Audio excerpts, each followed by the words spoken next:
Hello, welcome to this channel. My name is Oluwapelumi. I am a diabetes specialist nurse. If you're living with diabetes or you're a professional in the field of diabetes, I believe you'll find this video extremely valuable. Why? Because we're going to be talking about something that affects millions of people living worldwide: microvascular complications in diabetes.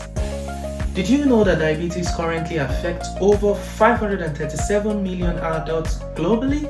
That number is expected to reach 643 million by the year 2030. But here's the thing, while we often focus on blood glucose levels day to day, it's the long-term complications that pose the biggest threat to our health and quality of life.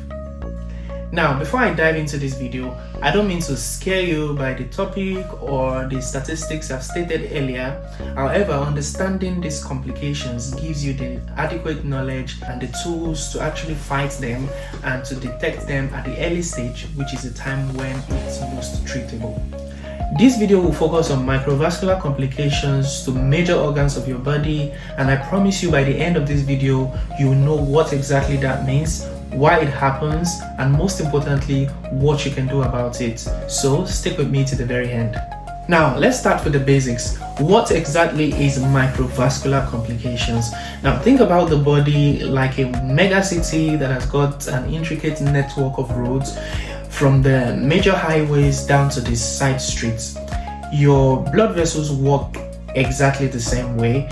You have bigger vessels called the artery and the smaller ones which are called the capillaries. The capillaries are microscopic in nature, and they actually help to deliver oxygen and nutrients to all the parts of the body. These capillaries can get damaged when you have extended period of hyperglycemia, and think about you having sugar coatings at the inside of these small vessels, which can cause the small vessels to narrow, they can become weakened, they can get damaged or even become leaky, such that it begins to cause some complications in the body.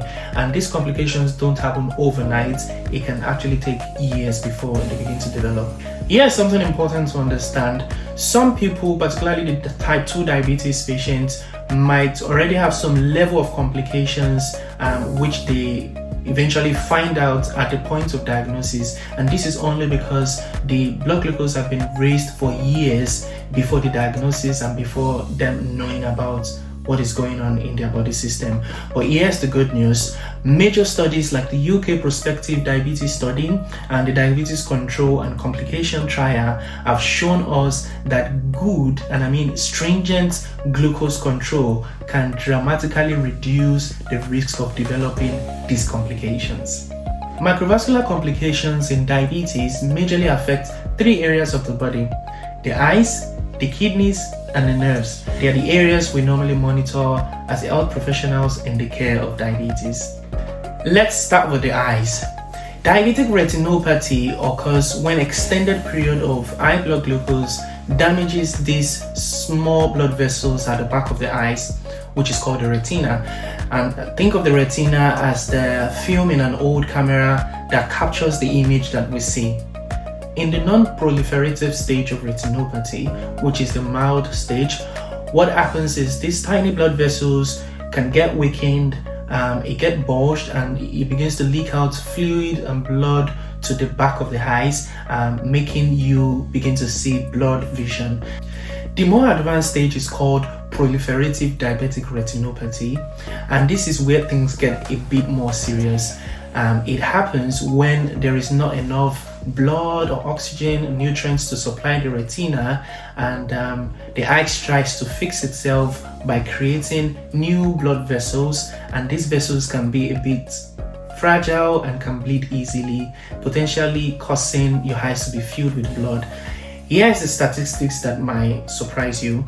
A study shows that after 20 years of diabetes, 99% of people with type 1 diabetes and 60% of people with type 2 diabetes will show some degree of retinopathy. But remember, some degree doesn't mean vision loss. Many people have mild changes that doesn't even affect their eyesight at all.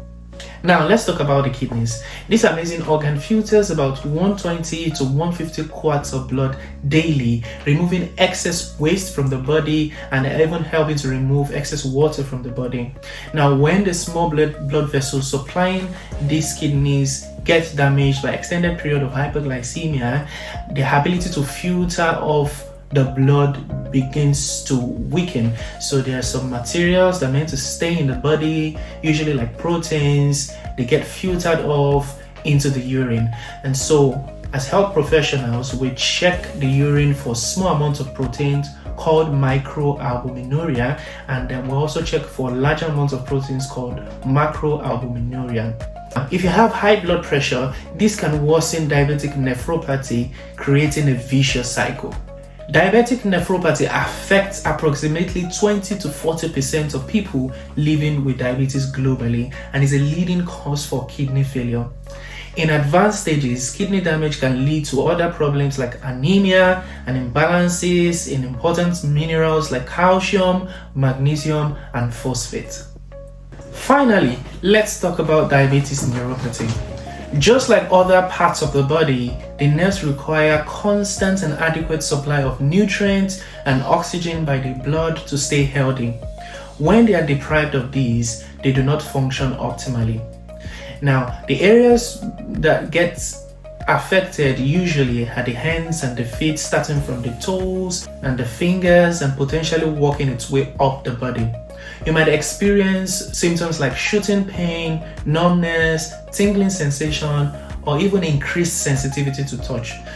Some people even experience bedsheets painful against their feet. But neuropathy isn't just about hands and feet. It can affect different nerves supplying different areas of the body, causing symptoms such as irregular heartbeat, erectile dysfunctions in male, and even gastroparesis. And this is when the stomach slowly empties food, affecting digestion. Now here's the most important aspect of this video. How do we actually manage, or how do we prevent these complications? The good news is that many of these strategies actually help to combat all these complications we've discussed. Number one, blood glucose control. This is the foundation for prevention of diabetic complications, of micro complications in diabetes. Make sure you keep your HbA1c below 53 millimoles per mole. This single target dramatically reduces your risk across all complications. 2. Blood pressure management. Keep your blood pressure below 130/80 mm of mercury for kidney protections, and even lower at 120/80 mm of mercury for optimal high health. Your doctors might prescribe medications like ACE inhibitors or ARBs, which are proven to have special protection for your kidneys. Retinal screening. Get your eye checked regularly. If you're a type 2 diabetes patient, this will be done around the time of diagnosis and followed by annual or biannual screening. And if you're a type 1 diabetes patient, this will usually be done within the first 5 years of diagnosis and then followed by annual or biannual screening.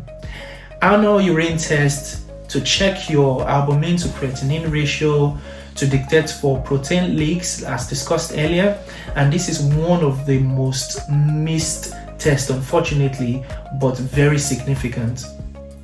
Regular foot examination, usually with monofilament test, plus daily self-checks for cuts, for sores, for color changes, and make sure you wear proper fitting shoes, never walk barefoot, and wash and dry your leg carefully every day. 4. Lifestyle modification. Smoking damages the blood vessels that supply the body and making the complications we've discussed even more likely to happen and even more severe. It's particularly harmful for your eyes and for your kidneys, and just within weeks of quitting smoking, it can significantly improve your blood circulation. Exercise is like medicine to your blood vessels. It helps promote circulation, it helps your body utilize insulin, and even helps to lower the blood sugar and blood pressure. A diabetes-friendly diet isn't just all about controlling your blood glucose, it's also about managing the blood pressure and even the blood cholesterol. Focus on whole meals, focus on plenty of vegetables, having lean proteins and even healthy fats, limiting processed foods and excessive salt, which can worsen blood pressure. If you're carrying extra weight, even modest weight loss can improve blood glucose and control your blood pressure. In conclusion, microvascular complications can be serious, however, preventable. Remember, maintaining a well-controlled blood glucose is the backbone for preventing these diabetes complications. You, however, need to speak to your healthcare professionals to make sure this strict blood glucose control is appropriate for you. Also, make sure you have your routine screenings to check your eyes, to check your feet, and also to check your urine. If you found this video helpful, please like and subscribe for more diabetes educational content. Thank you.